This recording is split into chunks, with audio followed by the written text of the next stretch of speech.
অন্তর্বর্তীকালীন সরকারের আইন, বিচার ও সংসদ বিষয়ক মন্ত্রণালয়ের দায়িত্ব পেয়েছেন ঢাকা বিশ্ববিদ্যালয়ের আইন বিভাগের অধ্যাপক ড. আসিফ নজরুল।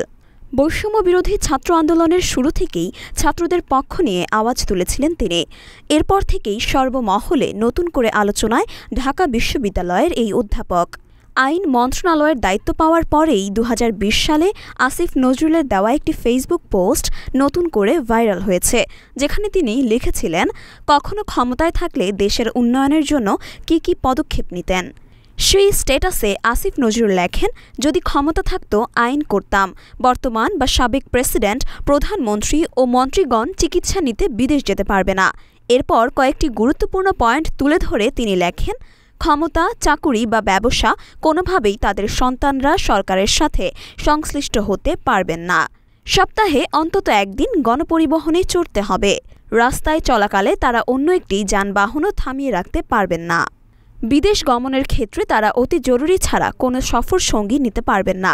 এ বিষয়ে সংসদকে জানাতে হবে। জনগণের টাকায় কোনো কিছু উদ্বোধন বা জনগণকে সাহায্য করার ক্ষেত্রে তাদের নিজেদের নাম ব্যবহার সম্পূর্ণ নিষিদ্ধ হবে। তাদেরকে মহামান্য ও মাননীয় বলা নিষিদ্ধ হবে। তাদের ও পরিবারের দেশে বিদেশে সকল সম্পত্তি ও আয়ের বিবরণ জনগণকে জানাতে হবে। দুদকের একটি সম্পূর্ণ স্বাধীন ইউনিট শুধুমাত্র তাদের বিষয়ে নজর রাখবে।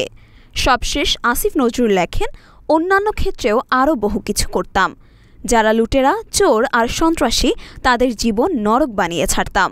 আসিফ নজরুলের সামনে এখন সুযোগ এসেছে নিজের সেই ইচ্ছেগুলো পূরণ করার, যে কারণে তাকে নিয়ে আশায় আছেন অভিনেত্রী ও নির্মাতা মেহের আফরোজ শাওন, যিনি প্রখ্যাত কথা সাহিত্যিক হুমায়ুন আহমেদের দ্বিতীয় স্ত্রী। হুমায়ুন আহমেদের প্রথম ঘরের সন্তান অভিনেত্রী শিলা আহমেদকে বিয়ে করেছেন আসিফ নজরুল।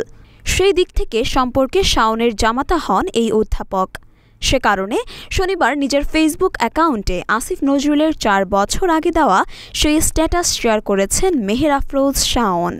আসিফ নজরুলের প্রতি নিজের প্রত্যাশা জানিয়ে ক্যাপশনে লিখেছেন, এখন নিশ্চয়ই হবে, আশায় আছি। মরিয়ম মিম, ঢাকা পোস্ট।